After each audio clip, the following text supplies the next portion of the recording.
Oh, Oh, what's up? we're on. We are back on Friday night, motherfucker. Yeah, it's like our old schedule. Remember when we had that?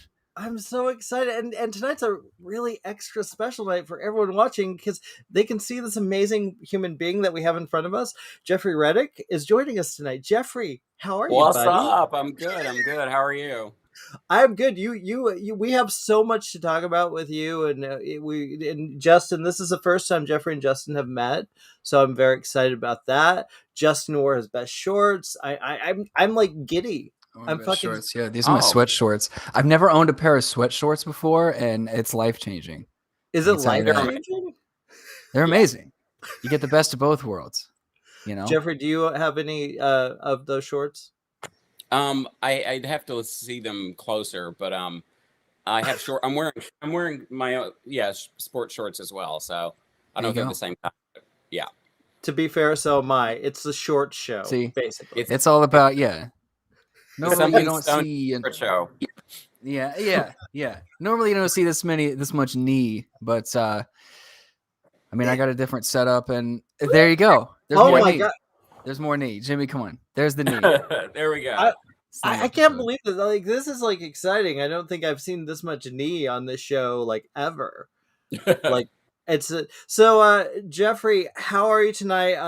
I know there's so much I want to ask you about, but so for those of watching at home, Jeffrey's one of the most talented. I'm gonna just kiss your ass a bit for a little bit. Somebody's got to do it. So somebody's got to do it. He's a fucking amazing talent. He's an amazing writer. He's an amazing director. You're an amazing producer. You do pretty much everything. Do you sing? No. Why not? I hate my singing voice. I know you can auto-tune sing, so I thought maybe I would do that at some point. But yeah, I'd rather just save the world's ears. That's fair. That's fair. So I'm and you know you've basically fucked all of us because of fucking logs on cars now and trucks. So that's that still fucking scares me. Yeah. Justin, you know what we're talking about, right? Final Destination 2? Of course. Everybody. I mean, it's almost become like a meme now. Yeah. But like everybody that like grew up watching those movies, like myself, it's like, it's ruined forever. Is it ruined, or have I saved your lives? That's the thing. That's really a good point because that's a good point because I would imagine many other people. I don't care how fast they're going, whatever. I'm going around. Yeah. Yeah. So you're welcome. Yeah. See, this is actually your writing was actually about you. You had all these visions, so now you're trying to prevent everybody else from getting hit. You're a superhero, dude. That's where I get all my movie ideas are from premonitions, or I steal them from people. Do you? I mean, that's showbiz, baby. Where do you get what inspires you the most when you're writing? Because I don't think I've ever asked you that. Yeah, no, you know what I mean. I've been a lifelong horror fan, and everybody's heard how much I love, but Nightmare on Elm Street's like my favorite movie. That's it was all right. First.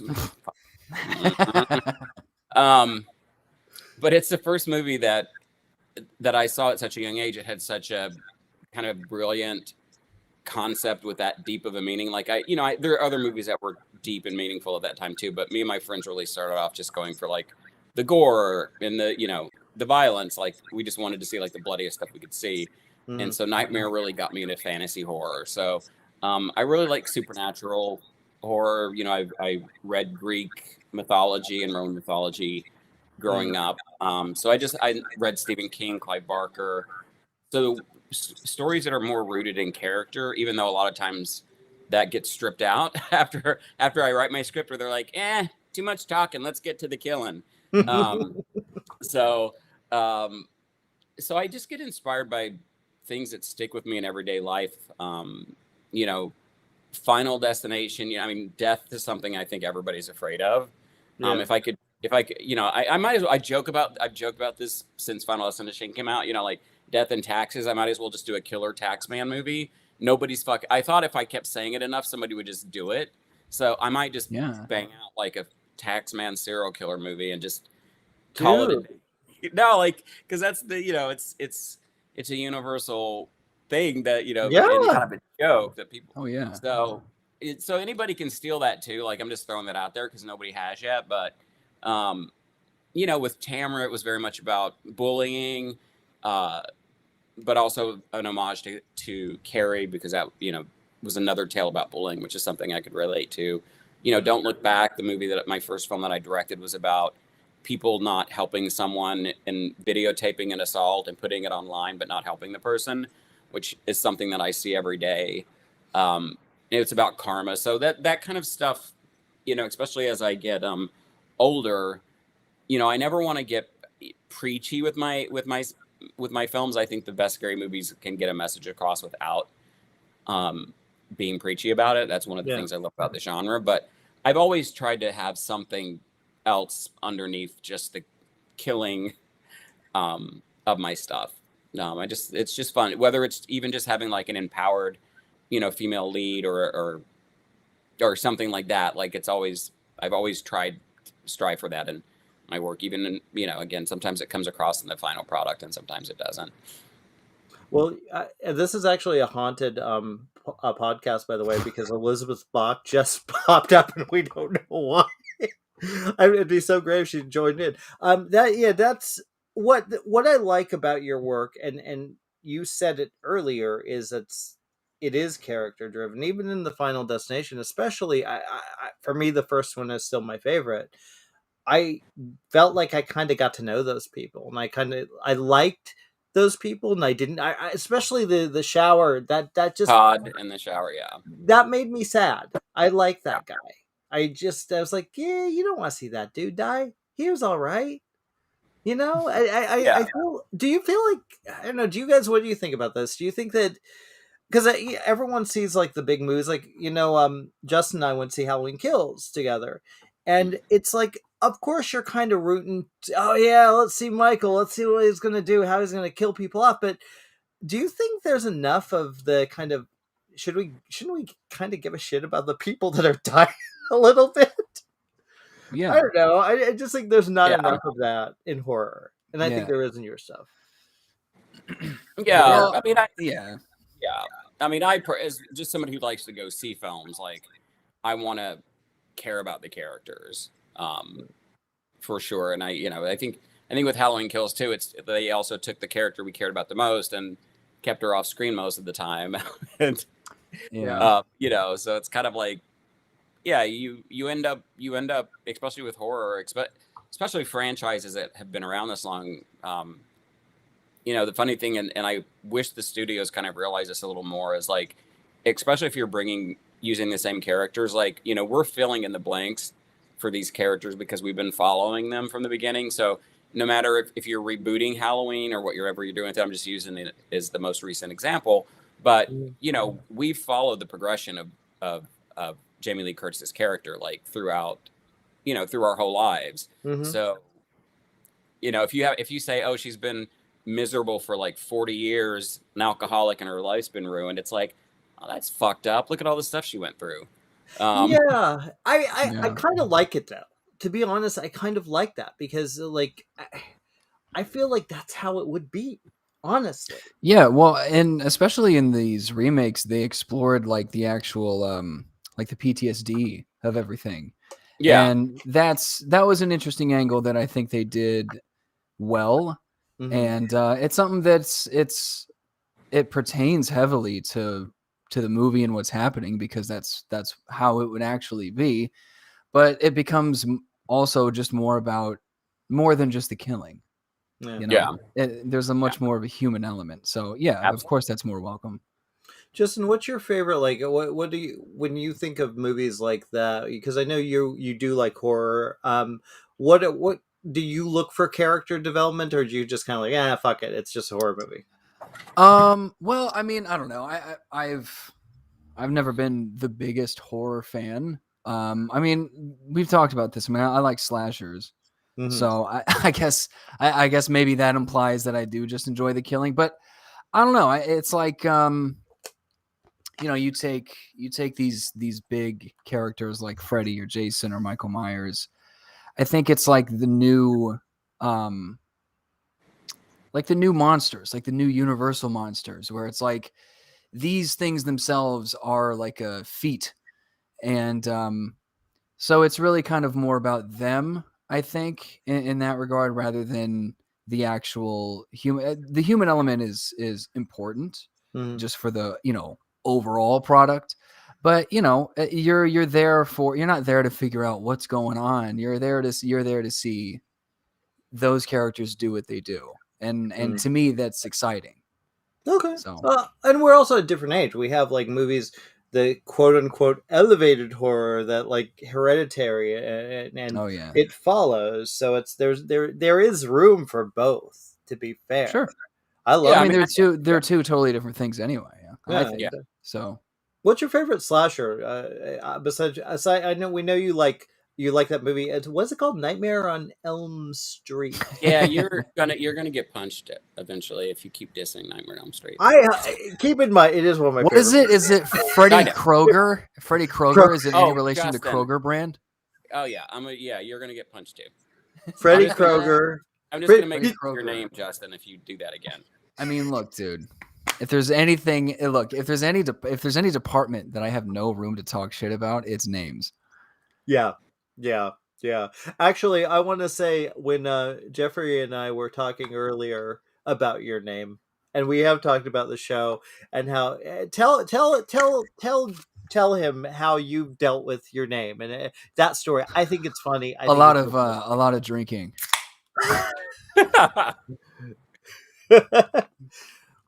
Real quick, my last name is Reddick, so I had it. Oh yeah, and there's two D's, so it could be actually Reddick. Yeah. Oh yeah, absolutely. That's Yeah. So I heard when I saw your name, I was like, "Yo, if we got married, and you're like it gets worse. My middle name goes before your last name. That would be the funniest married name in the world." That would. There's a buddy of mine who he knows this girl whose last name is Duty, so he always jokes about setting us up. he's like it's the Duty Butts wedding. Oh my god, that would be amazing. Oh gosh. By the way, this was one of the little treats that I saved for the show. I just bought this today. It's an IPA. I've become quite the IPA guy. I don't know what that means. But so it's called Heady Topper. It's from Alchemist. So basically I went into this liquor store to get this, which is technically a black and mild that I repurposed. I dumped the guts and filled it with weed. So it's a weed and mild now. That's the other little treat. It's a wine flavor, has a wood tip. Nice. So classing it up, I guess, for this episode. But anyway, I was getting this and I was looking at their IPA selection. And the guy walking by, he's like, are you an IPA guy? I was like, yeah. And he pointed this out specifically. And he goes, this is super rare. And it's rated one of the best beers in the world. And anytime they sell it to markets, we only get a couple of cases of it. And they sell out like immediately. And I was like, all right, is this coming to some kind of salesman shit? So I looked it up and he was right. It's the number one. It was rated the number one IPA. And it's rated the fifth best beer in the world. So pretty good stuff. It says it's unpasteurized. So it's perishable. It's a perishable beer. So you got to be careful with it. I don't really dangerous. Yeah, you got to drink it fast, or you could. Yeah, I know, and it's fucking 8%. So I gotta, dude. Oh my god, yes, in months, and I'm gonna get fucking hammered. I'm gonna get wasted. What were we talking about? My last name. That's right. So, what do you want to know about it? Oh, how you dealt with people that make fun of it in the butts. Just in butts. Come on, man. I heard that a long time ago, Jimmy. How I dealt with it, I guess I kind of learned early on, at a young age, that when you sort of join in with the bullies, then that gets them off your back because they're not getting to you, or at least they're not seeing you get to them or seeing you,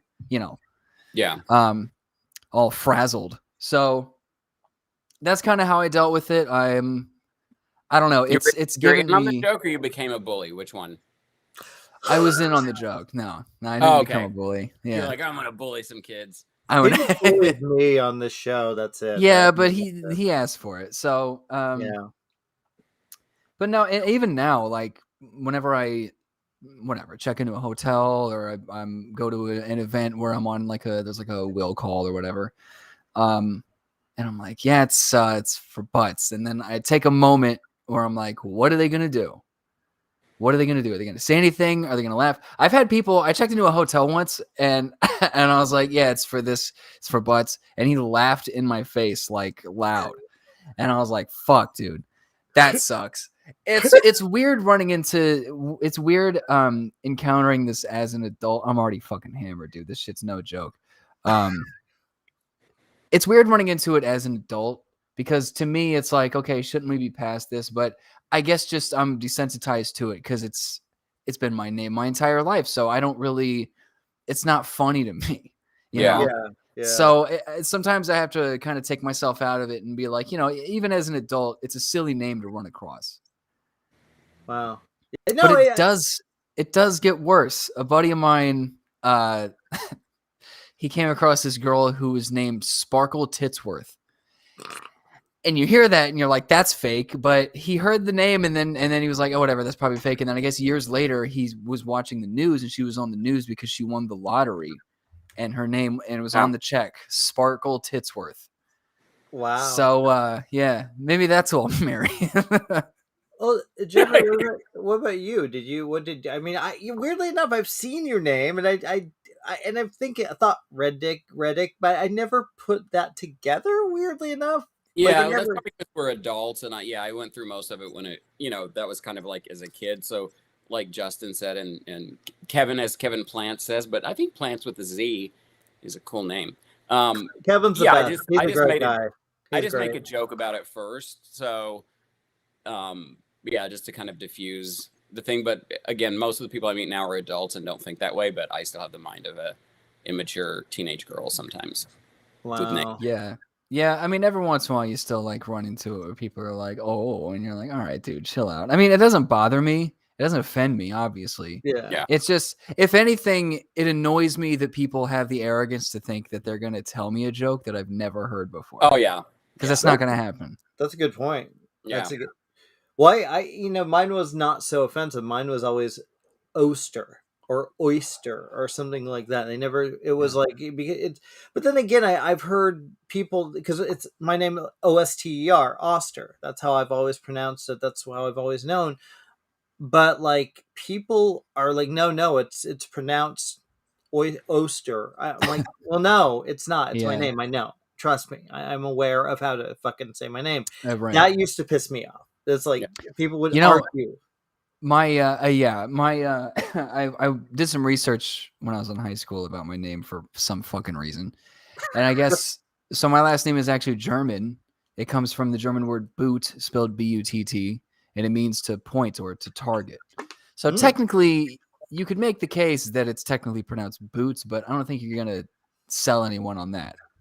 That actually, although if you think about it, just in Target. I like that. That's Target. good. Yo, I love being in just in Target. Target's awesome.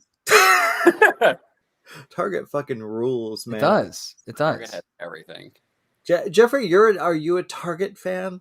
Yeah. Target? Yeah, I mean, I'm all, and this is also because of growing up, but even though they're horrible, I love Walmart because that was like a big deal in our town. Yeah. I didn't find out till later their business model was, let's find all the small towns in America and put a Walmart right in the middle of all the mom and pop businesses to drive them out of business by undercutting them. And then you're talking about my hometown.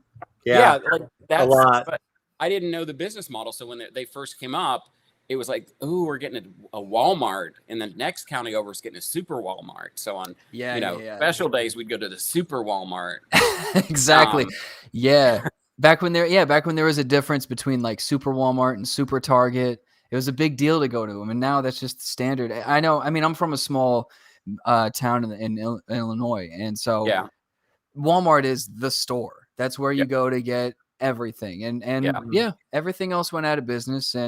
But living out here, Walmart's more of a treat because they're more spread out. There's not many of them. Yeah. And they're still a fucking pain in the ass, though. It's still fucking Walmart. It's still fucking Walmart, and it sucks. It sucks. But like sometimes it's nice to go because they have things that you don't find at like Ralph's or whatever. Yeah. And here's how they get you. You do save money there. You really do. That's their whole business model, but like you really do save money there.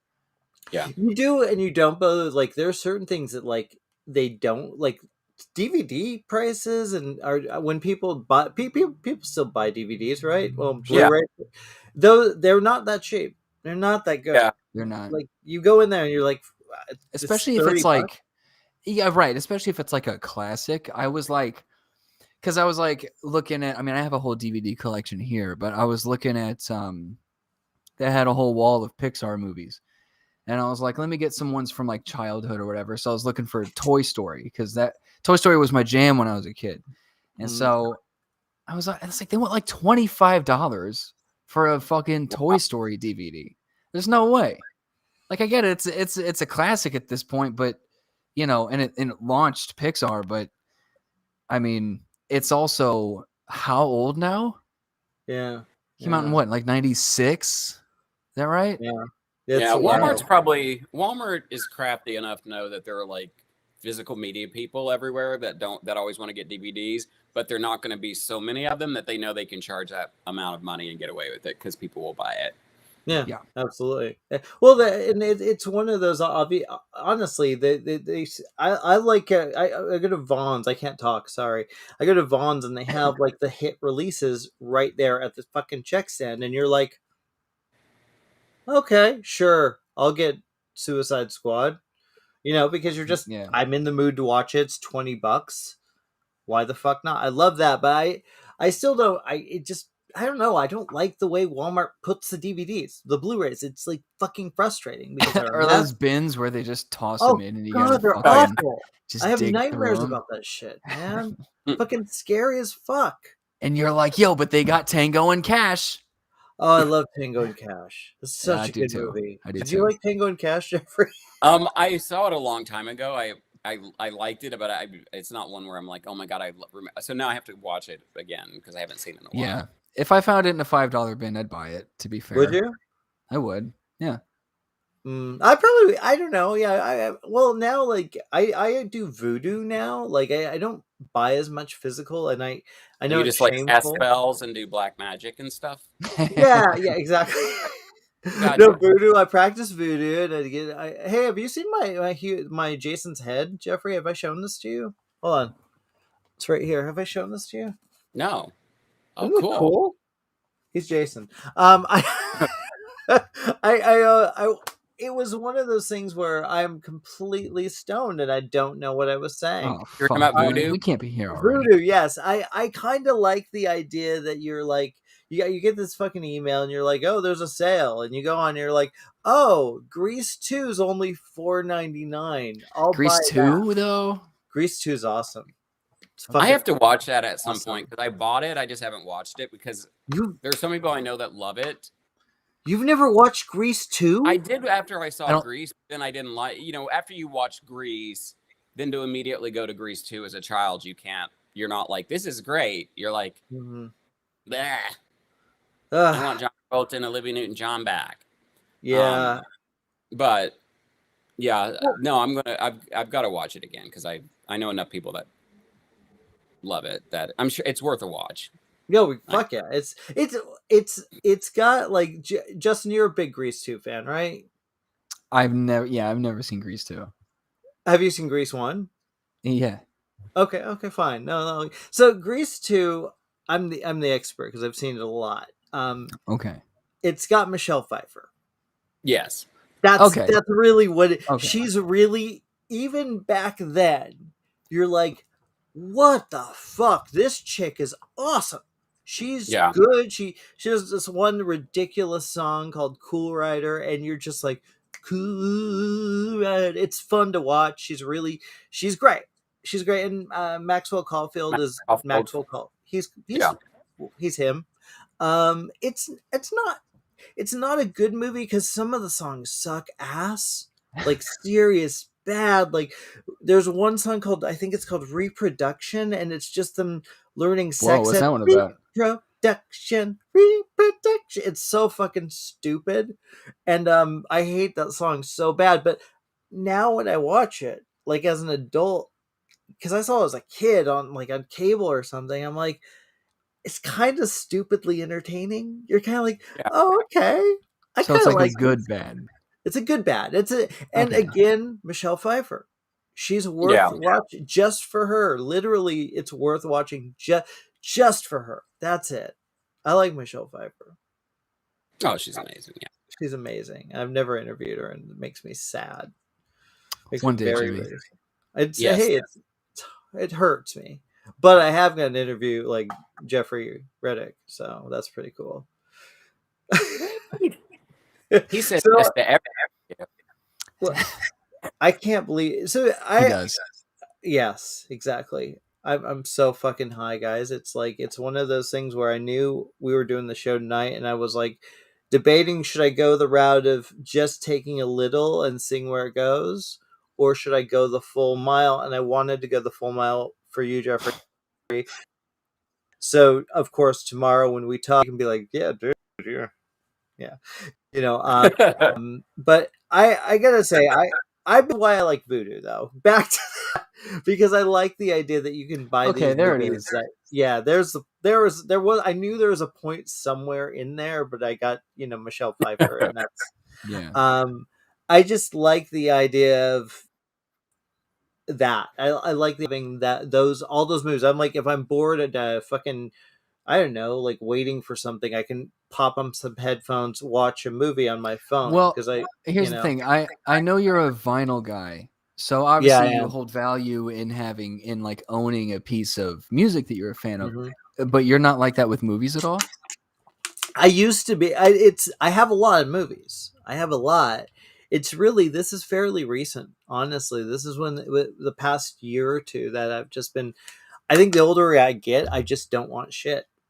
I don't want to get stuff, and it's not that I don't appreciate having that great, beautiful, the box with all the extras and all that. Yeah. I love that, but there's a part of me that I'm just getting to a point where I'm like, gosh, I have a lot of stuff, and I just don't want more, like at all. It's the collectible stuff. Like there are things that I have signed that I'm going to always keep, but it's kind of funny when you offer.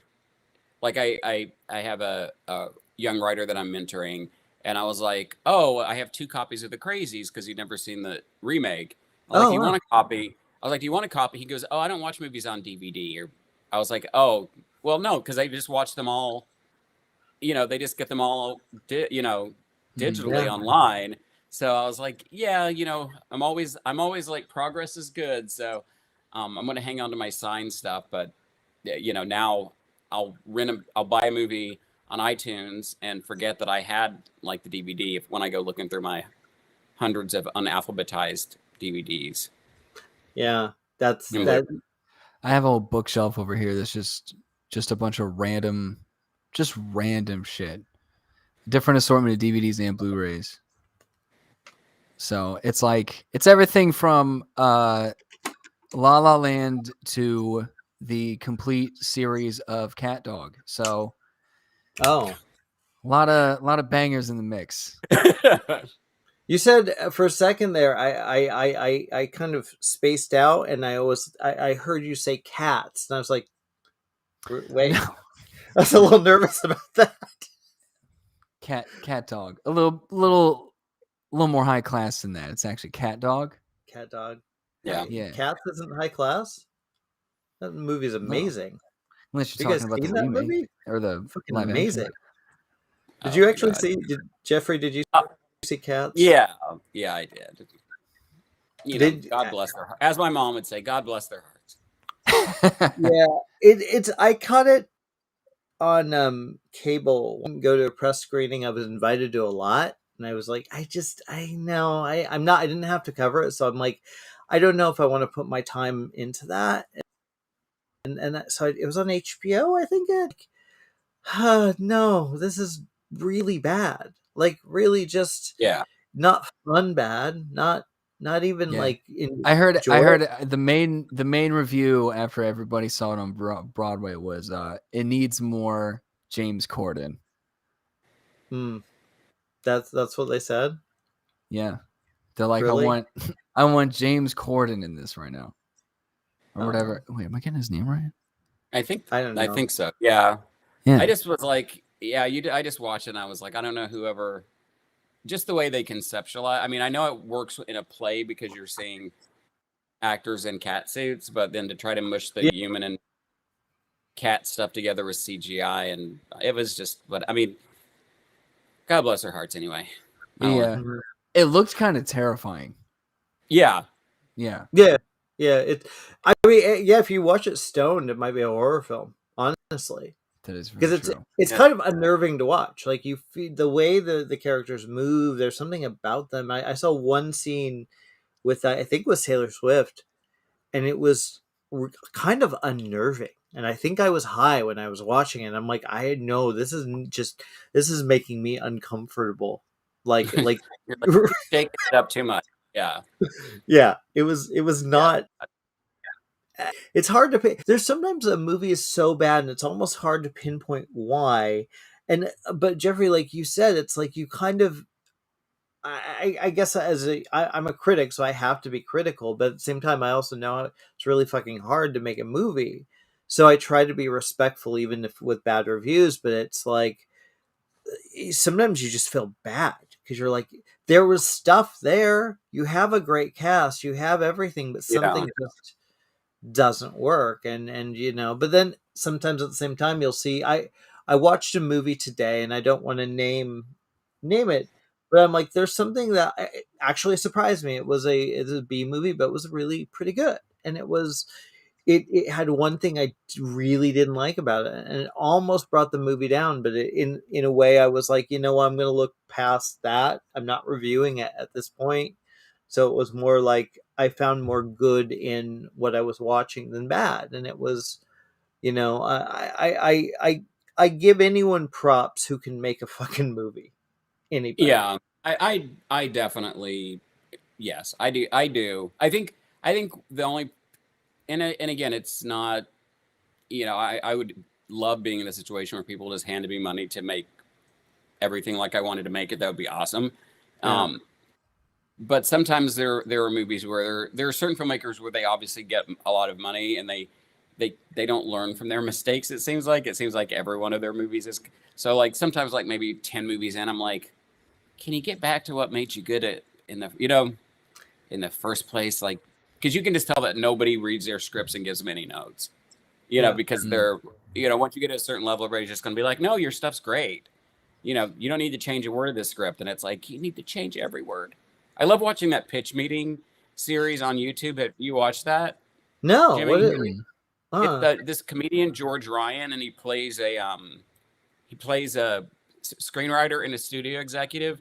Pick like one of your favorite movies that you've seen recently, and then one that annoyed you. And it's just hysterical because he just comes in and points out the stuff that they're gonna, he's the screenwriter guy. His version of the screenwriter sells a movie very blatantly, but picking out some of the flaws, and then it's hysterical. It's amazing. That's funny.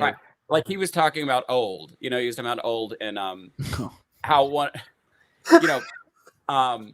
and so he's like, yeah, and then how old were the kids at the beginning? 7. Then the 7-year-olds, they're gonna age, overnight and then have a baby. And he's like, wait, but they're still 7 technically? He's like, yeah, and they're gonna have a baby, yes. And the baby's gonna, and yes. And I'm gonna put a character in there named Midsize Sedan. Oh yes, and he goes, and there's a rapper named Midsize Sedan. Yeah, so it's just and he's done so many of them that you'll just go down a rabbit hole going through all the movies. So I just brought that up because we were thinking about some of the ridiculousness of the movies, and a lot of the stuff will be like, well, why does this have to happen? And then the guy's, why can't they just do this? And the guy's like, so the movie can happen. Right. Yeah. Yeah. Well, I think with that filmmaker in particular, and I'm not even going to mention his name because he's amazing. He's an amazing guy. I really like him. Like I've interviewed him, and he's one of the most charismatic, sweetest guys. And I think he, a lot of his movies don't work for me. Some do. A couple have. But at the same time, I don't judge him as a human being Oh no. And, you know, the same as even one of the nicest directors in the world is McG. He's one. If you want to interview someone that's just fucking awesome and just kicks ass, and is a really great interview and a really just nice guy, at least from an interviewer standpoint, McG is amazing. I don't like his movies in general, but I like the Angels movies, but yeah, see, I wasn't a fan. But then he did The Babysitter, which, you know, The Babysitter's really good. yeah. So it's like it's silly to I get weirded out when people like fucking bash filmmakers and shit, and it's like they get personal about it. Like they're just like, oh, that person's so fucking stupid. They like, I don't know. It becomes like a just fucking realize that that's a person you're talking about. That's not. Oh, that's like Twitter me. They've started some new feature on Twitter, like when before you join a conversation, that tweet will come up and say, "Remember, there are people behind these tweets, so be mindful." And people are just like, "Fuck this," you know. And then they just go through and they just start it, you know. It's just it still sometimes bugs me if it's like a friend of mine that says something. Somebody that not a friend, my friends wouldn't do that, but somebody that I've been very friendly with for a long time will say something like they know me or my relationship with somebody else, like another friend of mine that I'm friends with on Twitter, where they're like, how can you be friends with that person? Because they're horrible because they said this one time. I'm like, they're not horrible. That stuff bugs me. I don't mind the general insults because they're always going to go to, you know, me being gay, me being, you know, haven't written anything big since final, you know what I'm saying? Like, I know exactly where they're going to go. And so that stuff doesn't bother me because it's just like, oh, please. I've dealt with so much worse than mean girls on Twitter, but it does seem to be people's go-to is just trying to personally like assassinate people they don't agree with anymore. Dude, I'm glad you said this because I've been meaning to talk to you about this, and I wanted to bring it up, and especially with my boy Justin here. One of the things that I've been noticing with your Twitter is that you are a little more political, but not in a bad way. I like what you say, and I like your approach, and you have when you go after somebody or you respond to somebody, even if it's a terrible thing, somehow you find the humanity in your own voice when you tweet. Why are you more political now, or do you feel like you just need to be? And what is the approach to that? Because I think I give you fucking props for that, dude. Well, I think I'm more political because of January 6th, you know, where we had people like literally storm the Capitol to stop a president from being sworn in. And people literally the next day, and I don't care. People can say whatever they want. I don't care who was the president at the time. I don't care if it was Barack Obama. I don't care if it was my mom. Like, I don't care who the president was at the time. If any president had promoted that lie, because that happened with Hillary, obviously. You know, Trump said Hillary won 3 million votes from illegals and formed a commission and then couldn't find anything and then dropped it. But that's just his thing the whole time. Like, he's been building this whole thing up. And the fact that people have kind of bought into it now, and then all this stuff is coming up about like how Fox News, you know, was involved in spreading this misinformation, how everybody kind of knew that, you know, everybody was telling Trump, get out there and stop them. And he waited for hours and then sent a tweet, and then it got worse. And then he finally went out and said something, oh, we love you, but go. And you know, people were begging him from in. They're breaking in. They're, you know, they're threatening to kill us. So, and now you see people. The things that I'm, you know, racism just bugs me, and I'm not somebody who cries racism about everything. But you know, we have like more people of a certain political party, more Republican politicians. I'm not talking about, you know, people that are in that party, you know, who focus group that critical race theory would be a great wedge issue in the upcoming election. And magically, suddenly they've turned it into it. You know, Ron DeSantis passed a law that they can't teach critical race theory in high schools and below in Florida. And all the high schools are like, we don't even, but they don't even teach it. Like that's no, they don't teach it. And I've seen these school board meetings where parents are literally going into school boards, screaming at the school board members that they need to not, and they're like, we don't teach it. And then they interview them and it's like, well, what is critical race theory? I don't know, but it teaches white people to hate themselves. No, that's what Fox News told you it said, but that's they're not teaching it. So, we have kids getting gunned down in schools. We have, we have all this horrible stuff actually happening that we're not dealing with because we're, having people like it. So it's annoying. And also, I think the whole reason that maybe the world's more riled up than it used to be is, we've been locked down for a couple of years, so we've had more time on our own. I mean, I was aware of what was going on in the world. I've always been, I keep myself up to date on what's going on in the world, but I've seen a lot of people that I know and love and people that are really smart just go down this like QAnon rabbit hole. And it's frustrating because, and then I'll get off my soapbox, but the frustrating thing about it is Q was like somebody like they kind of uncovered it was one of a right-wing like podcaster guy who started it, but he said he didn't do it. But literally, if you just step back, like Q is somebody who just said online, hey, I work for the government and I know stuff, and here's all the stuff that's going to happen. None of it happened. They're like, oh, Hollywood and Washington's run by a pedophile ring that drinks baby juice, and Trump's going to go in office and get rid of them. So no pedophiles involved in any kind of big thing, of course, pedophiles through regular FBI investigations were, but not I'm like, if you really think Trump was part of this great, thing that was going to happen, why didn't he arrest one pedophile? Not one. And it's like, oh, well now and so it just keeps evolving into this monster that people just don't want to admit. But the thing is, you're never going to scream and yell at people. When you ask about my approach to speaking with people, I grew up, my mom's white and my dad's black, and we moved back to where my mom grew up when my sister and I were very young children. And it was me, my sister, and two other kids from grade 0 through college. Everybody else was white. They had honestly, before we moved back there, had not seen anybody who wasn't white. So it was a very, racist area, and it was a very racist time. And literally I was called nigger more, even by my grandma used to be like, where are the little niggers at? And I don't say that for any kind of sympathy. I'm just saying that was the reality that I grew up around. And my mom just always told me, like, these aren't bad people. They just don't, this is all they've known. So I realized, like, me getting angry at them and yelling back at them wasn't going to ever change anything. But when I would start getting in conversations with them and talk to them, and they started realizing, oh, you have a lot more in common, we have a lot more in common than we do not. That's the only way that you ever affect change in people.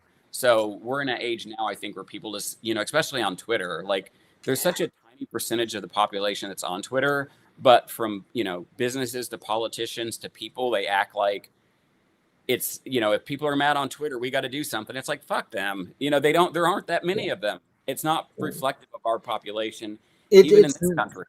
Yeah, there's nothing. Twitter is this world that's created. There were these small bubbles. You hear your, and look, I like being on there, and I feel that I can get shit from it. I feel like I can kind of get a sense of what's going on in the world. But that's not where I get my news. I'm not like, oh well, geez, it's on Twitter. Yeah. But I do think like the just the bizarre, like, intense anger on that. Yeah. I get, but I'm a hypocrite because I've certainly read a couple of fucking tweets, and I've just been so horrified that someone would say something, and oh, how dare you? So I don't know. It's like I think we are human. The human race is fucking hypocritical. We just are. We're people. We're all people. So it's like, and everybody knows, like, the easiest emotions to flare up are fear and anger. Like, you can't sustain them forever. That's why at some point people get exhausted. Like, that's why eventually people start leaving QAnon, because they're like, well, 2 years or 3-4 years of like every single prediction failing, maybe I can't keep maybe it.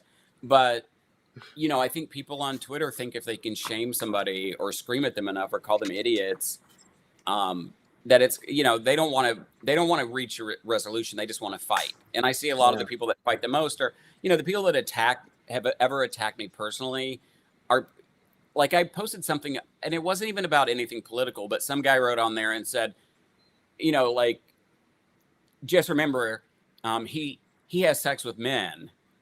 Like, I was like, so should they take my opinion more seriously, or I'm trying to figure out what your 2 followers should do. Yeah. But it's like, those are the people that kind of sit around, I think, all day and really don't have much, because Twitter can be addicting even if you're busy. Like, I'll be fucking going to, like, walking down the street and be on Twitter, between meetings or whatever, and I need to, get that under control. So I only knew if I was not busy, I would probably be there on all day with their algorithms, like just looking at shit and retweeting shit. But I think back to your question about why I've gotten more political. I try not to get so political unless I feel like again, January 6th, people keep trying to like compare it to like, oh, well, there were riots in cities. I'm like, riots in cities and storming the Capitol during an official democratic process that has to happen, trying to stop it from happening is an insurrection. Like you just can't candy coat it and act like it never happened and say, let's move on, the need to rewrite history is frightening. And it's so obvious that they're doing it. And it's just very frustrating. So, I have friends that are mad, and I'm tired of COVID. I mean, who isn't, but at least it's not like, a worse disease that's, and we have more, but I don't like wearing masks. It's annoying to sit, in Spider-Man and have a mask on. For sure.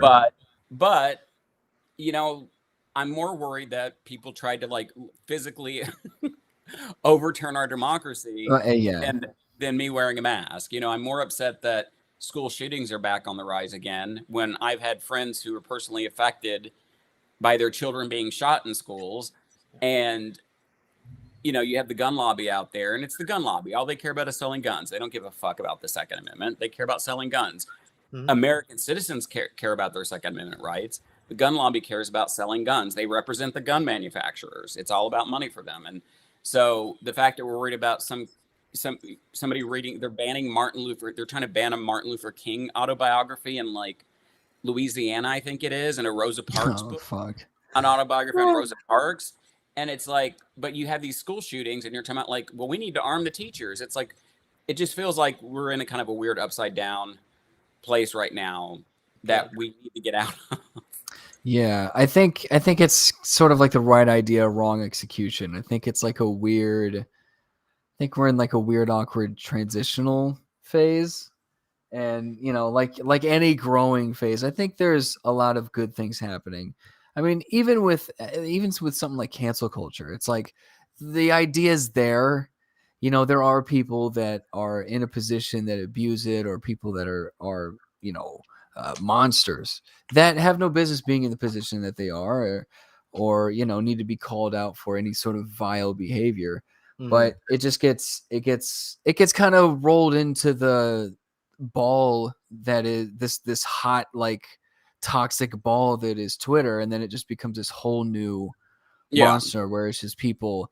Now there's an excuse to attack people because they said this one time. Yeah. So yeah, it happens with anything too. Yeah, it's like that's what it's stupid to say there's no cancel culture, because I know some people try to say there's no, because then they point out like 10 outrageous people that still have jobs, but they're still on there trying to cancel people. Yeah. With Twitter, you had a bigger outlet. When I was growing up, you had these American family values, groups and stuff that would, if they would have a gay character on a TV show, they were boycotting people. So it was still going on. It's just, they were trying to cancel stuff. But with Twitter now, it's like, you're digging up stuff that somebody wrote in high school and they're in their 30s now. It's like, fuck you. Like, you're not fully developed in high school. And then people change. Like the kids that I went to school with that used to call me, nigger, because I can say it. Damn it, you guys can say it too. I give you permission within this safe space. We did it. No, but in high school, a lot of the people that called me nigger grew up and have married outside of their race, and they've talked to me about knowing you as a person, helped me unlearn all the stuff that my family had taught me. Because you know Yeah. those thoughts are taught. It's not like they're ingrained. So just like they're taught, you can't expect somebody to, you know, I just keep going back to the gay thing, but like when I came out, my mom was really upset. She's like, you know, you might as well have stabbed a knife in my heart, like that, and cried for days. But one of my friends told me, you know, think about how long it took you to deal with it because of all the stuff that society says. You can't just tell somebody and expect them automatically to be like, oh, okay, perfect. You know, you have to give them the same period of dealing that you took. And so that's, you know, once I understood that with my mother, like, you know, we had a conversation and she totally, you know, came around and loves me and understands me, or she passed now, but you know, we don't have that with anybody anymore. It's like, oh, well, if they said this when they were in high school, they must still be racist or homophobic or sexist or stupid and, you know, not. And it's just like, shut up, you people that don't know how human people work. Or right. You know, That's sort of like the biggest fallacy in cancel culture, is that like there's no, like nothing is irredeemable, and that people don't grow and change. I mean, and that's the thing, is that I used to be, when I was in like middle school, I used to be the angry kid fucking in the comment section, like on YouTube, just hating people for no reason. That's why when I see these comments, I'm like, oh, that's just a fucking like 7th grader who's just he's just going through a lot of changes, and he's just letting it all out in this anonymous space. Yeah. So, because that's what it is. It's probably literally a kid. Yeah. So I don't know.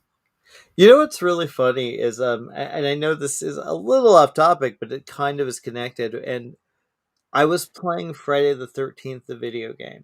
Okay. I had, you know, you play with people outside of the world, you know, other people playing that you don't know, right? And I'm really bad at the video game, and I'm playing it really badly. And I hear a little kid, yeah, this guy sucks ass. I'm like, it literally. Those little kids they'll ruin your day. That it was just such a weird thing, because I was like, wait, and he was like, kill the motherfucker. I'm just like, really? Is this the little kid that's part of the game, or is this some little kid playing? Some kid playing it, because you're connected through you know, you have mics and you have. I'm so not good at them, so that's I had to stop. I got rid of the games, whatever the game sharing thing where you could play with other people. I'm just like, I can't do it, man. I can't. It feels too weird to. And it kind of weirded me out that a kid would know. They're mean though. Like if you watch kids together, and I remember me and my sister when we were kids, we were mean little.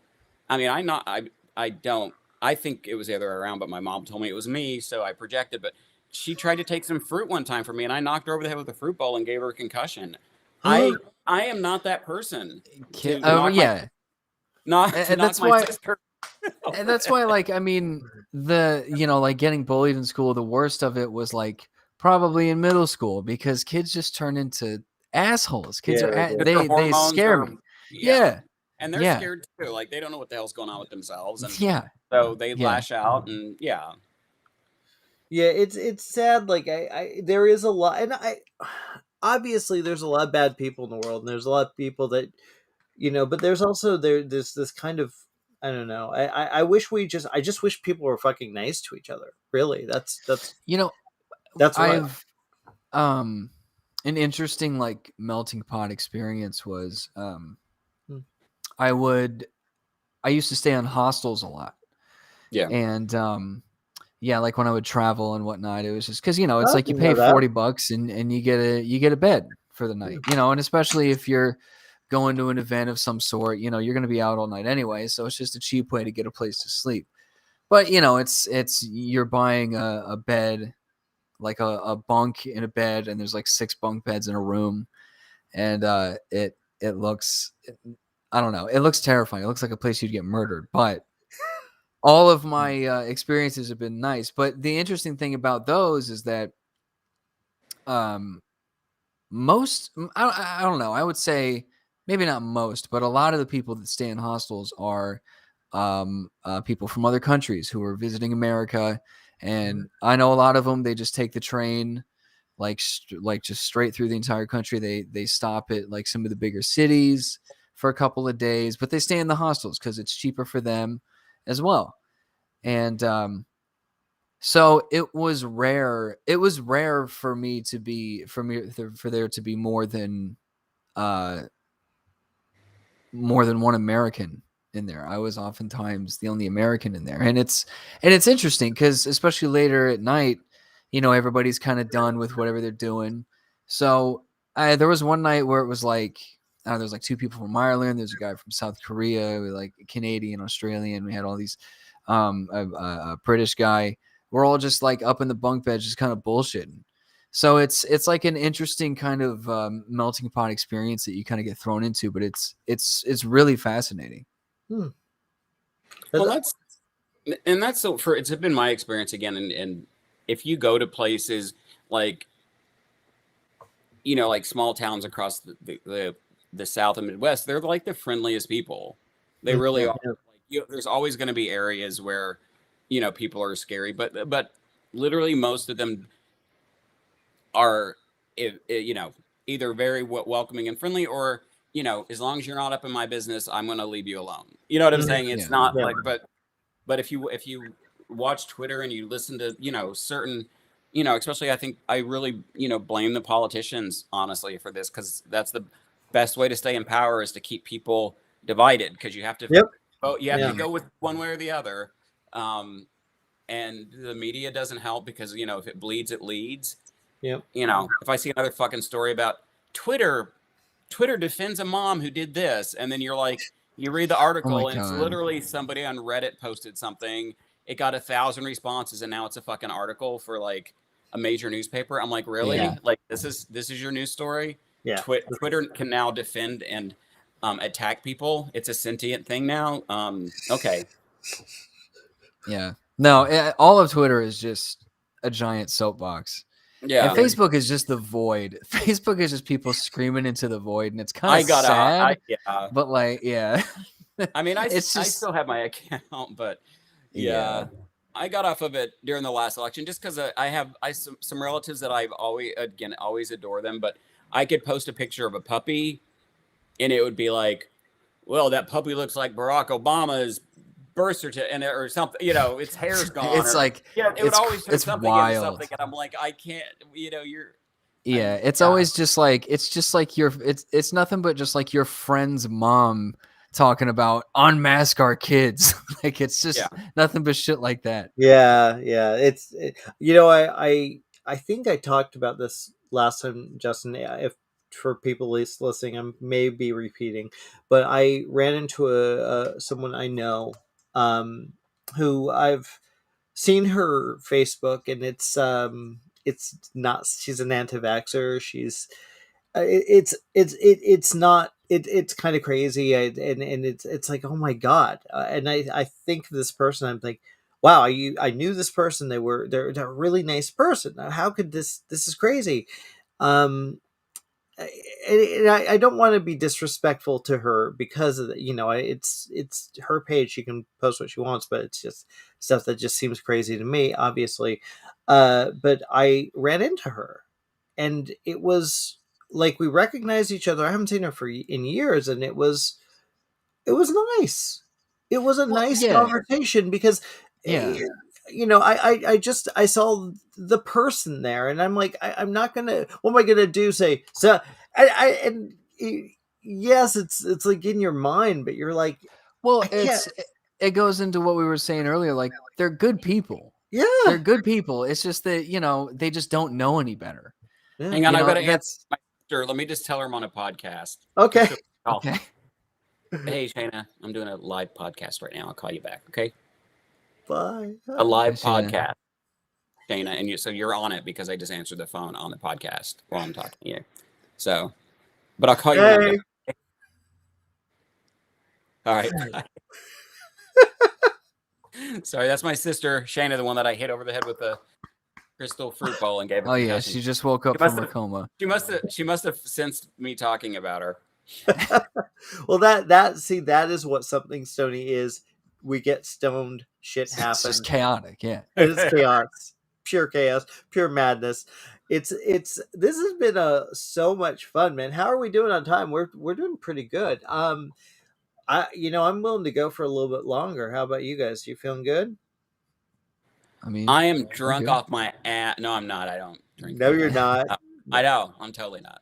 Can I ask you something, Jeffrey? And I was thinking a lot about this. And you're a good friend to me, and I appreciate that very much. And I've known you for a while.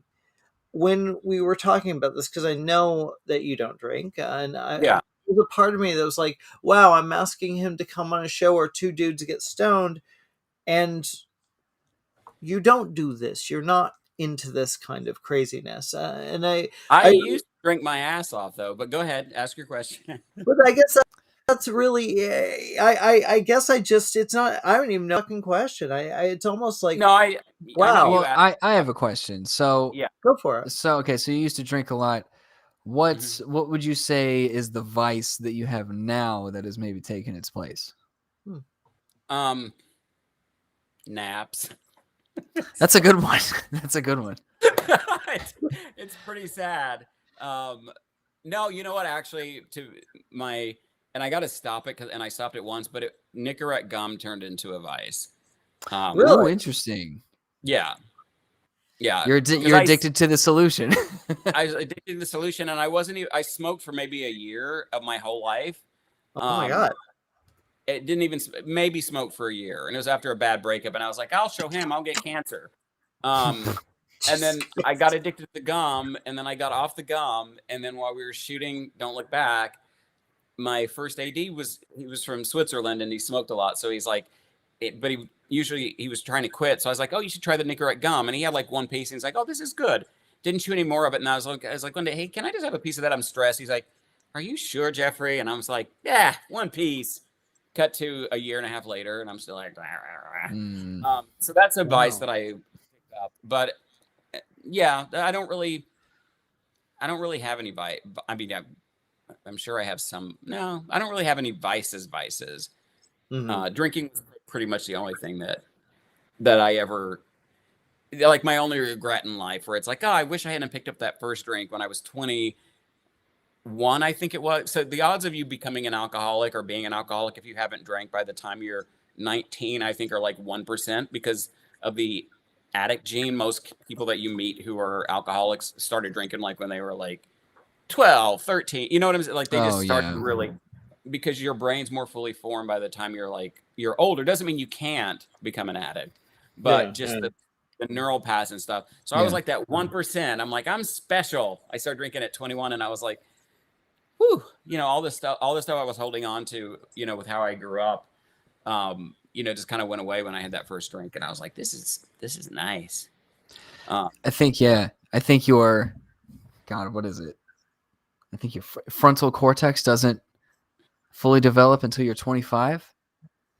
I think, one of those fact for everybody. One of those brain parts. Yeah, that's why like you shouldn't even like. You shouldn't like make friends until you're 25 because like nobody knows who they are or anything like that. That's why you hear people talk about like maybe an old friend of theirs gets into some trouble or something. Like, well, we've known each other since kindergarten or whatever. It's like, that doesn't mean anything. Yeah. You have to be willing to admit that like sometimes even your closest friends grow up to be dirtbags, and you have to kind of decide if that's what you want in your life or not. Yeah. Yeah. That's a very important choice you have to make a lot throughout life. For sure. It's like, what distance does this person have to be for me to still love them? Because you're not meant to be close with everybody. Yeah. That's a good point. Yeah. No, I think we just know too much about each other. That really is all it is. That's like saying you run into your friend that is an anti-vaxxer. It's like back to what I was saying, they're good people. They just don't know any better. And Oh man, I'm And fucking how spacing out. You got to be kidding me. Well, okay, well, I'm gonna jump in because who am I? And it's kind of fucking arrogant. Sorry. Before I forget, go for it. But that's the interesting thing, though, is that when you run into people like that, because I have friends like that too that are super right wing, but like they're good people, they're fun people, they've been very sweet to me, and I just think that it's interesting because when you're around those people, and I'm sure when you ran into your friend, those things that make you iffy about them, they never even come up. You're just talking to them as a person, as a friend, you know, and you're talking how friends talk, and that's where the quality is, and you realize that all of this like picking side shit, it really is mainly on social media, and because of social media, because we just, like you said, we know too much about each other. Yeah, there it is. But go on. I mean, like, oh fuck, I don't even know what the hell I was saying. I guess I know you were saying how that's a good thing about being the sober one, is I can tell you were about to say how arrogant of when he said, gosh, thank you. Yeah. It almost feels a little too arrogant to go to like, if I were to say, you know, I read your post, or even if it comes up, so there's an awkwardness in the sense that you don't want to talk about something like that. But to be fair, I didn't feel that awkwardness, and it was like, that's her beliefs. I strongly disagree with them.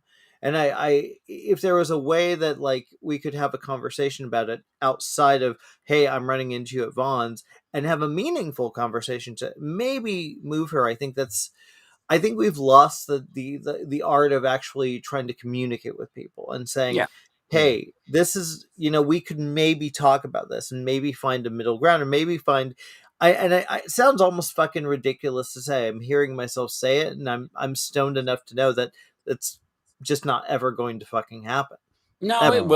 it will happen, but it takes people doing it. Like right now, again, it's just way too easy to be like, you know, and it's a generational arrogance in a way where it's like, well, if people don't think the way that I do, then I don't want to be around them. Yeah. And it's like, well, you know what? We live in a thing called a world. And so you're going to be, you know, you can only move people so far. And then if you only want to be around people that think like you, then you're never going to solve the problems in the world that we live in. You're just going to like live in your, like, you know, if you want to secede, you know, and, you know, have one state be its own, you know, that's fucking ridiculous. Then fine, you can live in your little utopia until like climate change wipes out everything on the planet, or till, you know, it's just like, you know, the world's evolving faster than we can keep up with, I think. And, you know, any of us can keep up with, myself included. So VOT, what does that mean? VOT? I don't know. VOT. Janice Joseph says VOT, FYI. What, Just, you don't know this? Here, let me look it up. I don't even have the chat up. What's that? That is nonsense. That's what that is. Is that what that is? Okay. Going back to full screen. Oh my gosh. Is it crazy? I mean, look, and I'm sure there's people probably, I'm on full screen, and when you talk about this stuff, you're going to piss someone off. Whatever side you're on, you're just going to piss this side on, or, you know, whatever. I know that generally, honestly, we don't get super political here, Jeffrey, but it was like, no, it just says voice onset time is what VOT means. Oh shit! I thought it was like something like, "Oh, fuck you, motherfuckers." We get that sometimes, I think. I know. See, look at you guys assuming the worst. You know what I'm gonna say though. That's I kind of do lately. Like when because you see, you're inundated with all these videos of Karens that are popping up, or this really bad behavior happening everywhere. So your kind of mindset is like, oh, I'm going to go out into the world, and oh no, they're going to be a Karen, and you're just like, oh. But more times than not, I realize it's actually okay. It's actually fine. Everything's fine. So I'm trying to deal with that myself and like be a little more I like that optimistic attitude that you have, and I think Justin's fairly optimistic too when it comes to that kind of thing. I wish I was more like that.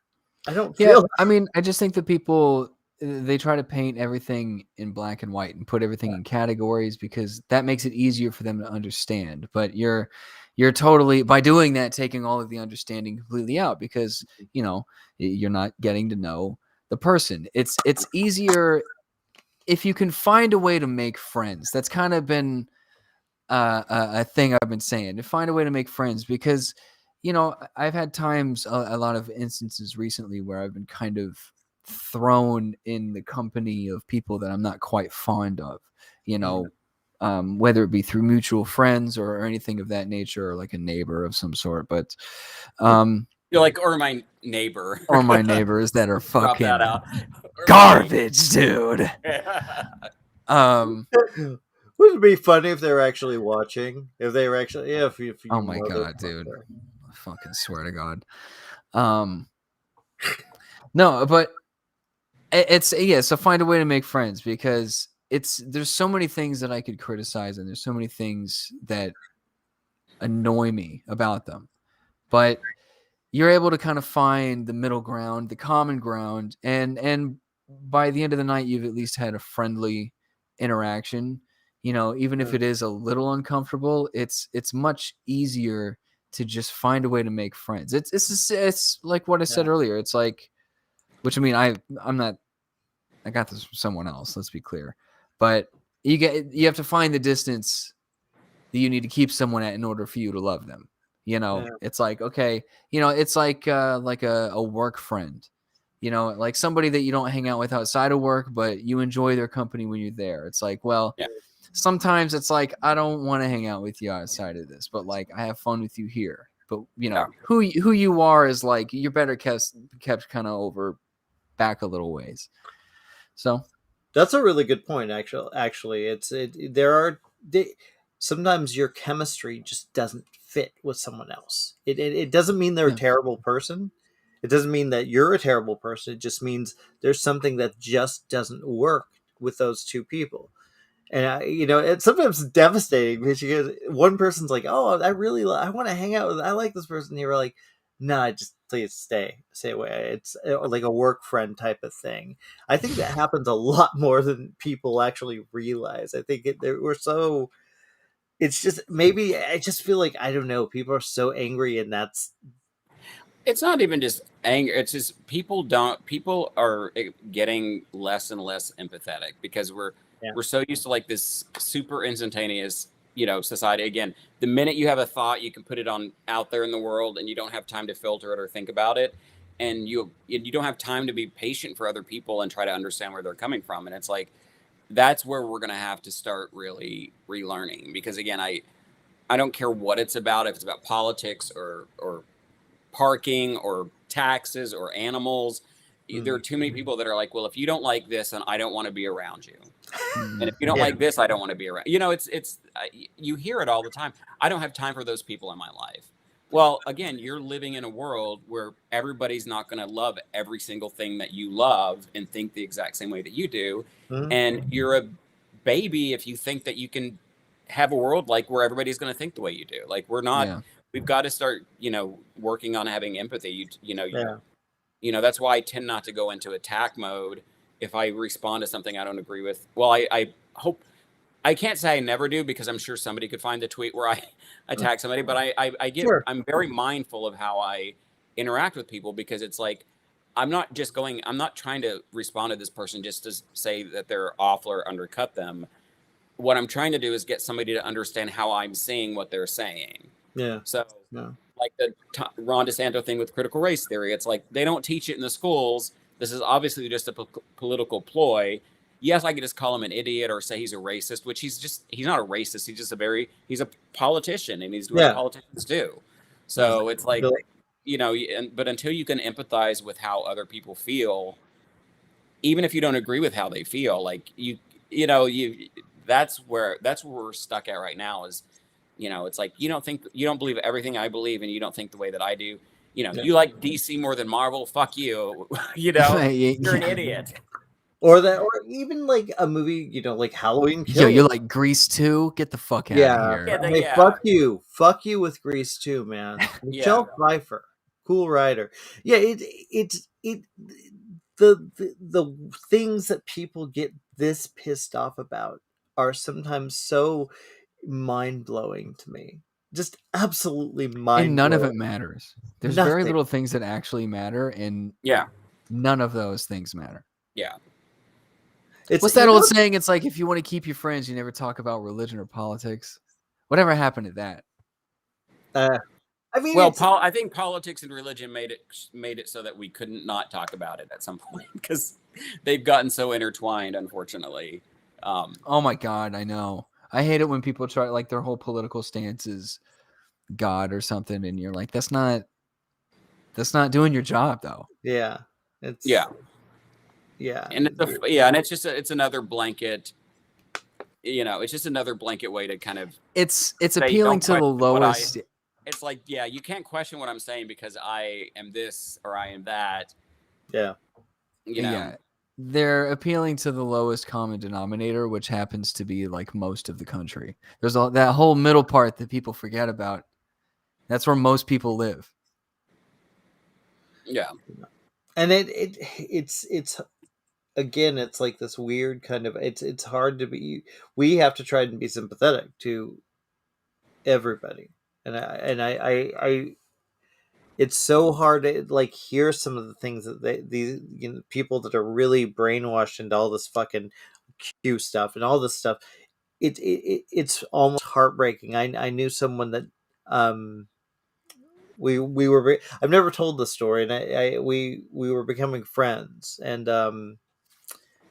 again, and I knew him from being a kid, and it was like it was really kind of fucking heartbreaking, because it was like, wow, he'd just send me this crazy shit, and he'd be like, well, you're in Hollywood, you know that, did you know that Tom Hanks did this? And I'm like, no, he didn't. No, that none of this is true. And there was it sucks. It sucks. It sucks. Dude, to be poor Tom Hanks, though. Did you see his Instagram after a while? Oh my God! Once he got rooked into that whole Pizzagate thing, he would make a post, and you click on the comments, and all of them were people being like, "You're gonna pay for what you did, you piece of shit." And you're like, Jesus Christ, dude. Yeah, I mean that's. Yeah, and again, I think that's part of we have. There's so many issues going on in the world, but poverty and hunger and things that we should be focused on, and that's stuff when people are worried about how they're going to pay their rent in the next month, or how they're going to feed their kids, or if their kids get sick, they can't afford to take them to the hospital. Like, those are real fears that everybody has. And if they can't do anything about that, then they're going to lash out at the people that they, at whoever they can lash out at. And if it's, you want to blame some secret group of like baby eating, celebrities, then that's going to, you're going to, why not? Yeah. Anyway.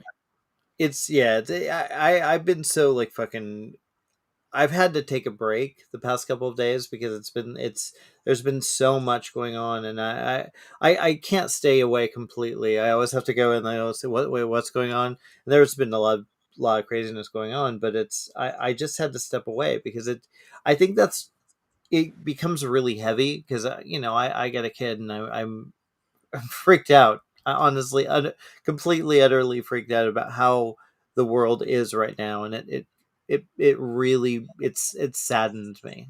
It utterly saddens me. But I also that's why I think that's why I like people like both of you, is that there's a glimmer of hope. And I think I'm lucky that I have a good group of friends, that there's a lot of very positive, I don't know, reinforcement with my kid, with my family. I like that. And I don't know, like, I don't know what the fuck I'm saying. I guess I just want to, sometimes I just wish we were in a better place. It really bums me out. If we think about it, if we think about the arc of history, if you will, like, we're certainly better off than we were, during the Civil War. We certainly are better off than we were, the women's rights movement and civil rights movement happened in the 60s. So we're better off than we were before the 60s. We're better off, so we are better off. But the thing is, whenever you make progress progress doesn't happen overnight with laws passing. Like you do have to change like people's hearts and minds. And when you've had centuries of or millions of years of people thinking one way, but then, culturally, centuries of thinking, you can pass a law, but that doesn't mean people are going to sign on and you can't change somebody's mind by passing a law. Like you have to actually try to talk to them and like, again, get people to see each other as human beings. Yeah. And so again, the noise clouds out everything again. Like that's why I don't blame the news, because the news sells. If it bleeds, it leads. They go with what's gonna get eyeballs, and so that's why you'll see all these like outrageous stories. And if you look, it's like they pick 5 people off Twitter that have like 2 followers each, and they're like, people on Twitter are doing this, and then you're like, this is like 5 people out of the hundreds of millions on Twitter. Yeah. It's like I think it's make the world scarier than it. I think it. Yeah. Well, I mean, I think that we are. I mean, we're doing better as a whole. I think that's why I think that we are progressing. It's just this is sort of like a weird kind of growing pain phase. Yeah. Where it's like we're on to the next thing, but it's gonna be a little weird for a while. Yeah. Yeah, for sure. And I guess you look back at other times, like I mean 9/11, it was such a fucking incredible time to see history happening right before our eyes, and knowing how tragic, and knowing that those I obviously a very different situation, but we've gone through tough times. I hope that we do get through this and we figure shit out and work it out, but I think we will, I guess. The need to survive, I think, is the need for survival outweighs, as scary as things are with, I think at the end of the day, we all want the same things. And so our need to survive will, unless somebody else like starts a war that like destroys everything, we're finally getting around to taking care of the climate. But, but, at the end of the day, you can only hang on to anger and hatred for so long. Yeah. It's just not sustainable. Like, so howdy doody time. Woo! Howdy fucking doody. Howdy fucking doody. Well, I mean, guys, I think, Jeffrey, it's been kind of cool to have you on. I would, you're a great guy. Or do you have anything coming up that we can talk about that you want to promote? Anything that because I know you've got a lot going on at this moment in your life. So much going on. I have a robot litter box behind me that both cats have shit in, but I unplugged it so you didn't have to hear it cleaning. Yeah. So that's it sounds fancy. I know. I got one because I'm going to be directing a movie next year, and when I leave town, I need, I can't rely on somebody to like come and clean their box every single day. So I'll have to have, every other day somebody come by. So I got a litter robot. That's awesome. So, I didn't even know that was a thing. Yeah. Oh yeah. Pretty awesome. No, as far as what I've got going on, obviously writing and stuff is my thing. So, the movie I directed, Don't Look Back, is on streaming. I worked on an animated series called A Tale Dark and Grim, which is on Netflix right now. And then I worked on a spinoff of this comic book called Samurai Rabbit, the Usagi Chronicles, which is based off the Usagi Yojimbo comic book series. James Wan is an executive producer on that. Nice. That's coming out at some point next year, so that's exciting. And yeah, I'm just working on directing, my next project next year. So we're hoping that we can cast it, hoping that the kind of resurgence of coronavirus doesn't screw up our plans to shoot in Europe. That sounds like such a douchey quality problem to have. I hope we don't have any problems shooting in Europe. What's the Omicron situation in Europe? Yeah, it's your it is a job, and it's hard not to be a little douchey with all the shit going on. But I mean, I would rather shoot in the States actually, because it's set in America. But I think because of tax incentives and less restrictive, travel stuff in parts of the other parts of the world, it's safer. We're looking in places where there aren't any, or just a very few corona cases, and they're like islands where people don't go to, so we don't have to worry about it. But it might still screw up. It might just screw the scheduling up, but hopefully not. And that's it. Other than watching a lot of TV and trying not to fight with people on Twitter. I'm gonna have to start doing, I don't know, like, because everybody I know is on Instagram, and I'm such a baby because I don't post any stuff, I don't post like thirst trap pictures on Instagram to get followers. And on Twitter I have followers, but I can't get them over to Instagram. So you gotta post your thirst traps on Twitter. Yeah, but there's more of this on Instagram. Yeah, put them together. You can do that, right? I don't do thirst traps. I'm thirsty a lot, so I could probably post pictures of me drinking water. There you go. That's a good thing. Maybe somebody would get off on watching me type. I don't know. Are you good at typing? That is a skill. Oh, he's good at typing. Yeah, and I type fast too. I type like a motherfucker when I'm in the zone. But no, it's just like I try to enjoy the creative world, like watching movies, especially now that I'm directing more. I'm certainly watching a lot more stuff from a director point of view. So yeah, I'm really excited about 2022. What about you guys? How are you feeling about 2022? Oh, hopefully good, or I shouldn't ask that fucking question. I'm not.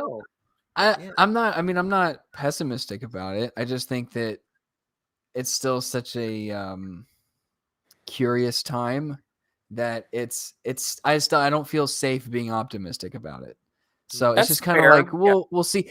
This year honestly has been great for me. I mean, I've been able to sort of like I've only been out in LA for a few years now, so I've been able to actually kind of get out, go to concerts and travel and see some of these nicer places and just kind of get more familiarized with everything. So that's been nice. I've been actually able to start acting again, which is nice because COVID kind of took that away too. So so I started working on this sketch show with some friends. So I'm happy about that. There's been a lot of progress this year. So I'm excited to continue that momentum into next year. Hopefully things in the world will be better so I can do more, even more. But so yeah, I guess I am optimistic. I'm good with how things are going so far. Yeah. So it's just kind of, we'll see. How about you guys? I keep bringing up this doom and gloom and like, oh yeah, but in all honesty, I'm a pretty happy guy. I'm a pretty lucky guy in a lot of ways. I've been stuck with my two favorite people in the world. So I've got no issues there, and we've been able to work from home. So I'm very blessed and very lucky. Ultimately, so, like and even my job, I've gotten to do some interviews I'm really proud of, and I really feel good about. And I got to interview John Carpenter for the first time this year, which was life changing for me because he's a legend, and I don't know, and I'm already looking forward to next year. I feel weirdly positive. That's good. Yeah. I don't know why. I don't know what changed. I don't know why. I think the shit was getting to me a little bit. The craziness was getting to me. And I, you have experience people driving shittier, even worse than Justin hates people that drive here. He hates LA drivers. Dude, I swear to God, Jimmy always wants to be devil's advocate about this, but I swear to God, LA has the worst drivers I've ever seen in my fucking life. Would you, Jeffrey? Would you agree with this? I would agree, and with also two examples. When it rains here, like people just like act like they don't know what to do. Okay, they don't know what to do at all. That's fair. And it's not even raining; it's sprinkling. There's a mist. Yeah, there's a rain, yeah, right. Dry. Okay, and that's fair.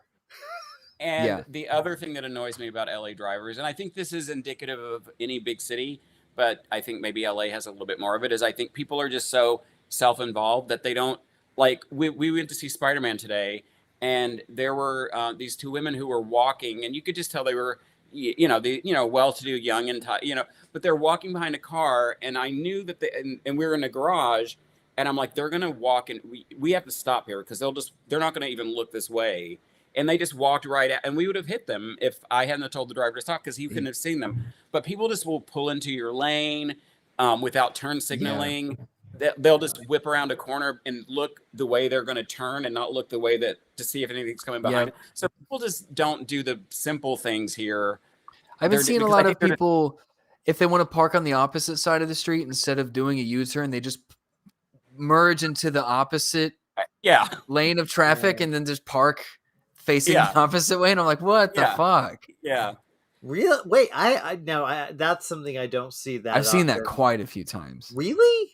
Yeah. Oh my God! Where the I thought that I thought this guy was playing chicken with me. I was like driving to work. It was like 4 a.m. I thought he was playing chicken with me, and I'm like, oh fuck, am I gonna die? He was just parking. Wow. That's so.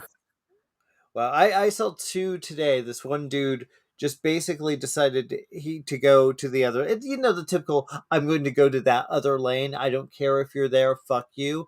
He was doing that to everybody, and he had the red sports car. And I'm like, dude, that used to really piss me off. It doesn't piss me off anymore because I think maybe that's it. Maybe I'm just used to it. Maybe I just expect people are shitty driving. Yeah, you could be. Yeah. Because it doesn't. People are shitty drivers everywhere. When I grew up in Utah, well, you get used to it. If you've only been here, a couple of years, Justin, you're going to notice it more. Like I'm just used to it because when people come to visit, they're like, "Oh my God," But it just cracks me up when it starts sprinkling. That's when it really hits me because it's like it's just a light mist and people are driving like 2 miles an hour.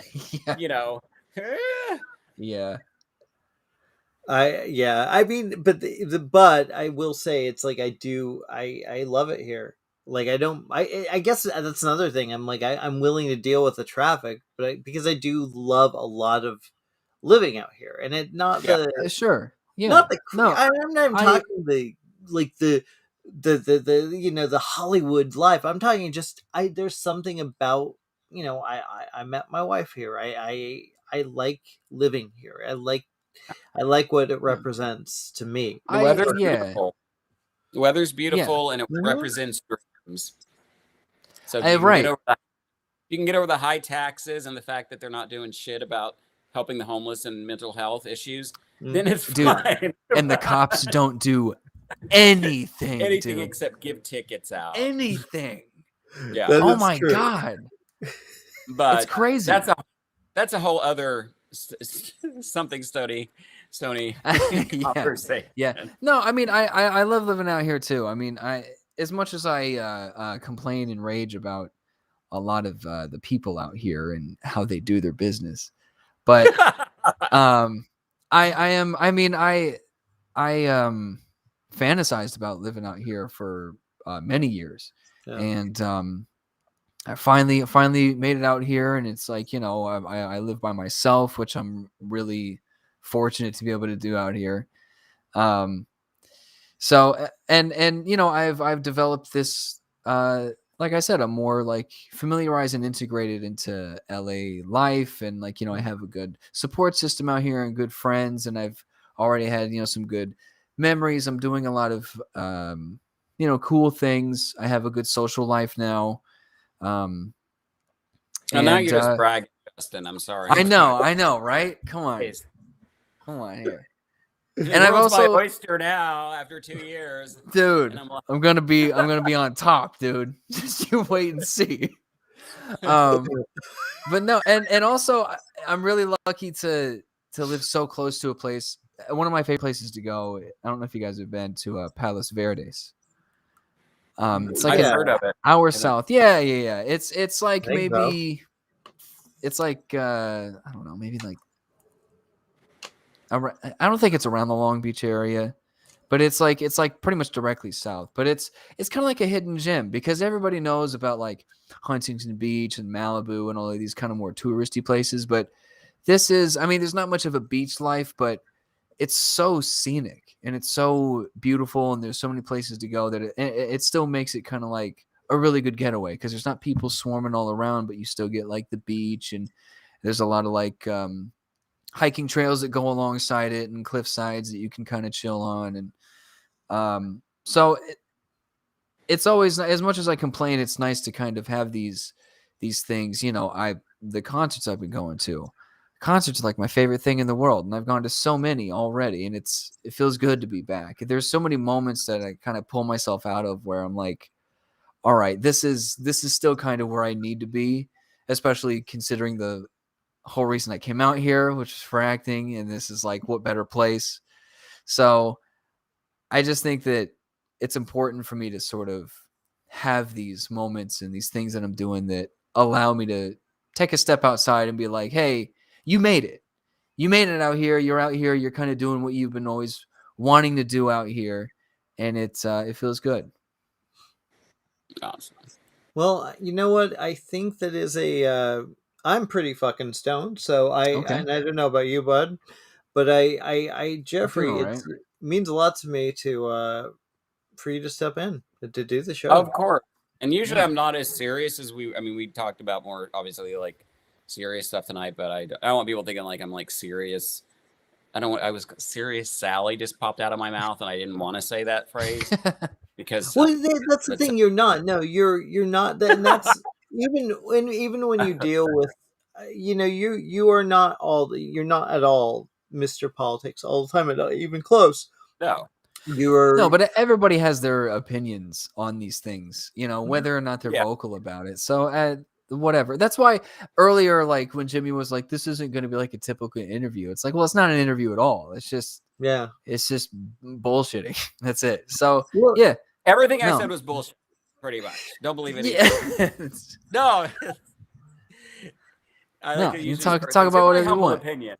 Yeah. So Jeffrey, when we did the show, because we do it just as this, it's just having conversations, and it's like, I knew, like, when I was thinking of asking you, I was like, well, you and I have had such great conversations outside of just doing the, hey, let's talk about your movie, that obviously, and we're friends. So it was like, you seemed like the perfect person to be on this. And I think that I think it's what's really interesting about you is how you deal with being such a visionary in horror. And I think what sorry. It's true. It's like, sorry. I you. That's why I keep coming back. You have a connection. You go to a convention, dude. People fucking love you. People are fucking, oh my god, it's the guy. That's got to feel pretty good. Well, I haven't been able to go to conventions because of COVID, so my ego has like gotten so tiny and fragile. Oh, that's why. Shoot. No, because people are always like, "Oh, you must be sick of getting like log truck memes." I'm like, "No, that stuff feeds my soul." Like, because writers, that's what I love about the horror genres. Because in Hollywood, like, writers don't really get the attention, because it all does start with the script, but the studios are very smart because they keep all the focus on the directors and the actors, so that they can kind of dick writers over as much as they want to. So it's always nice to work in a genre where people like know who the writer is and appreciate writers and appreciate teaching. So it's always fun to go to conventions. I love doing it, and I love what I do. And I'm hoping to grow and do more things and bigger and better things always. And so I'm pretty happy with where life is right now too. Yeah. No, I've been seeing your career even the past year or two just grow, and it's like you're constantly busy, too busy, man. Never fucking ask. There is a, I don't know. It's like, what I like about this show tonight specifically is that both of you, Justin, we're talking about you, and you came out here. It's a pretty fucking ballsy thing to do. Yeah. It's a really fucking ballsy thing to do. And it's not everyone can do it. Not everyone can hack it. you know. And I don't fucking dismiss anybody that comes out here, realizes this is not for them, and goes back home. That's Yeah, fine. it's a lot. It's a lot. It's a lot, and it's not. I don't think everyone. I truly believe that we don't always know what we want something, and we like. I always wanted to be an actor. That's what I always wanted to do. Yeah, me too. Yeah. But then you Again, it's like it is hard and it can be overwhelming, but that's why it's important to, take in places like Palos Verdes, because you're like, okay, Yeah. I live close to this though. Yeah. This is only like an Yeah. hour away. Yeah. I don't want to have to give this up because I'm not willing to work a little harder. Yeah. Right. And also you got to realize there's a lot of ways that your dreams can come true. Yeah. Yeah. Because again, like acting is still where my heart has always lined, but our line, I think I probably said bad. I think we spoke bad English then. But when I started off in the early '90s, like they weren't casting, non-traditional, people. Like you had to be white to get most of the roles, and that was just the reality that my agent, was very honest with me about. So I could have packed my bags and gone home, but I started focusing on writing, and then focusing on directing and producing, and I'm just staying in the business that I love and finding gratitude in the opportunities that I get and finding joy in the stuff that I do. It's like, I just started writing in animation, and it's like, my age manager sent me over for like an animation gig, and it's like, we love Final Destination. And I'm like, okay, I'll come that's in cool. and talk to you guys. But it's like, I'm having so much fun because it's like a different creative like outlet for me, and it's just fun and I'm meeting great new people, and you just got to learn to stay in gratitude with where you're at in life.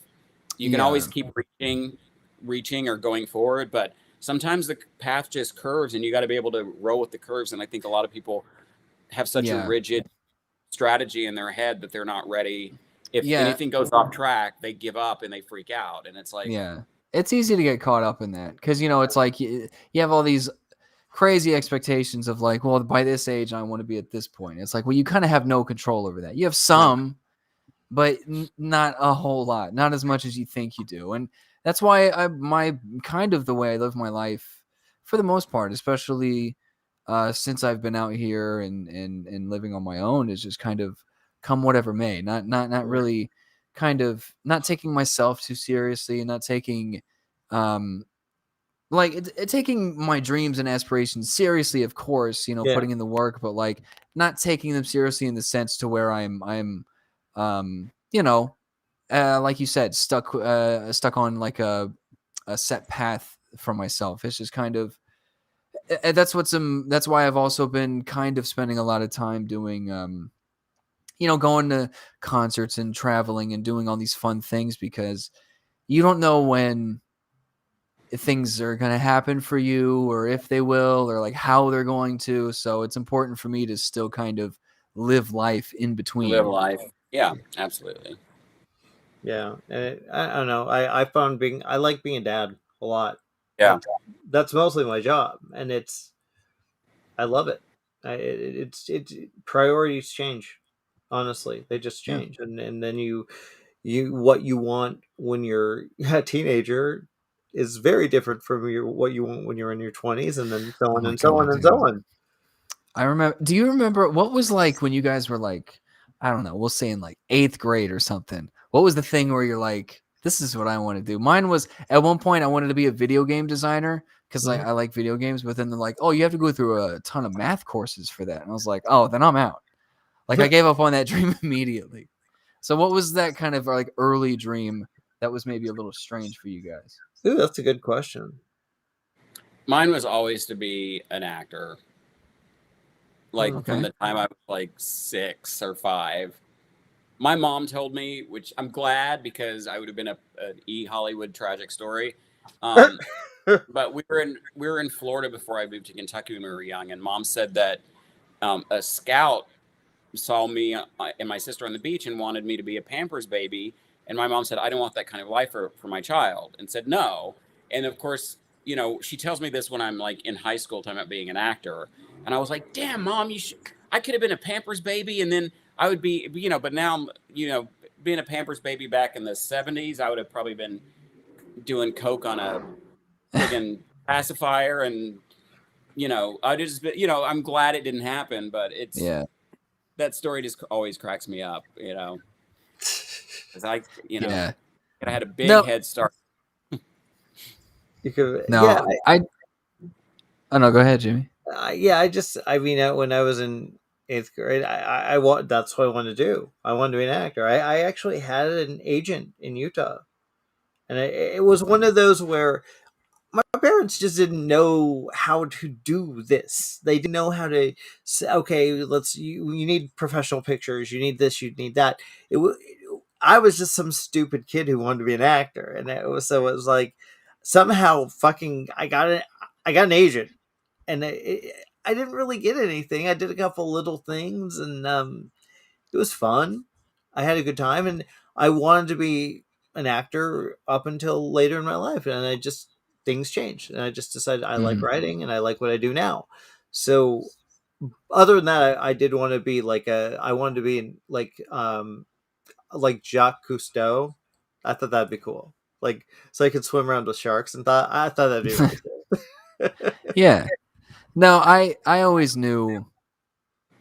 I mean, since I was a little kid, I always knew that I wanted to be an actor. I guess I just didn't really know how to go about doing that. Yeah.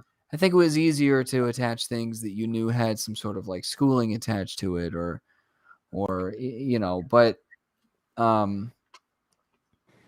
think by the time I was in high school, because I mean, as a little kid, like watching like exhilarating movie trailers, which movie trailers kind of suck now, but back when they used to be exciting, they're not all bad. I was like, they all tell the whole movie. And yeah, then, they do. Yeah, they do. So I would see like a cool thing, and I was like, oh, I want to be that guy, like in the movies, and have my family watch me. But I didn't really know how to kind of pinpoint the process. Obviously, I was a kid, but by the time I was in high school, and you know, I was doing in theater, and I was like, all right, this is what I'm gonna actually go for, though. So, and I watched this. They used to have all of the full episodes of Inside the Actors Studio on YouTube.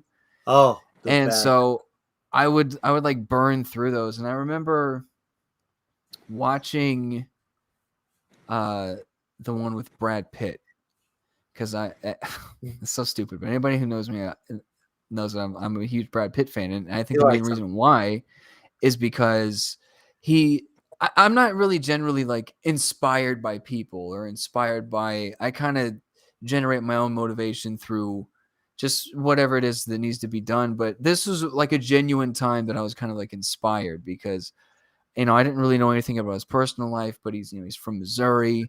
So he's like, you know, kind of like from like just a regular Midwest kid like me, and wasn't very good in school. And so he just kind of packed his bags and came out here with $1 and a dream. And now he's Brad Pitt. So I was like, and at the time I was getting ready to go into college, and I was like, okay, well, to do anything, you need to go to like a proper college. Like, you know, I'd done community college and gotten like an associate's degree. And my plan was to transfer to this private college in Chicago, Columbia College. And I was going to do like film production and study film production. But I was like, well, this school's a lot of money. And my dream ultimately is to be in front of the camera, you know, and it's going to be just this massive amount of money that my parents are going to spend to send me to this place to do something that like that my heart's not really in. I mean, it is. I enjoy, especially now, more of the production thing, and like with the sketch show that I'm doing, I've had experience, you know, the chance to kind of like write things, but so then it was just kind of like I had this idea because of that episode that like, well, there's this other option though. I can just go for it.